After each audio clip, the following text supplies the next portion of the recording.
On Thursday, February 13, 2025, at approximately 4 a.m., the village of Maiba in the Democratic Republic of Congo was surrounded by gunmen from the ADF, an Islamic terror group with ties to ISIS.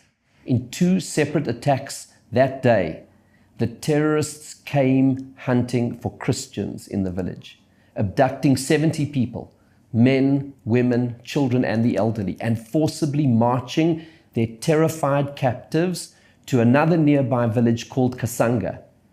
They tied their hands behind their backs and led them to a church in the village, brought them into the sanctuary, and beheaded them.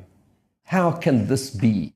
Beyond the sheer horror of this brutality, the desecration of a church, the monstrous cruelty, what is truly shocking is that no one in the world seems to care. Where is the outcry? Where are the headlines? Where's the media, the governments, the religious leaders? Where are the Christian leaders crying out for their flock? The terrorists didn't just murder their Christian victims. They took them to a church to behead them there, to send a very clear symbolic message that this was an act of religious war, jihad.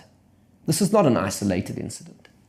There is a continent-wide religious war being waged against Christians in Africa. Each year, thousands of Christians are murdered, raped, kidnapped, and beheaded for their faith, burned inside their churches across the continent. The extent of the threat is massive. Security researchers have described the continent as an emerging global epicenter of terrorism.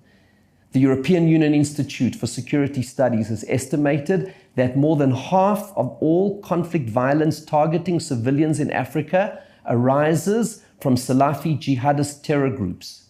A report by the American Enterprise Institute finds Salafi jihadi groups linked to Al-Qaeda and the Islamic State are spreading and strengthening in Africa, and that these groups will grow more lethal over time as they develop military and non-military capabilities and gain access to resources and opportunities that will drive an increased transnational terror threat as they mature.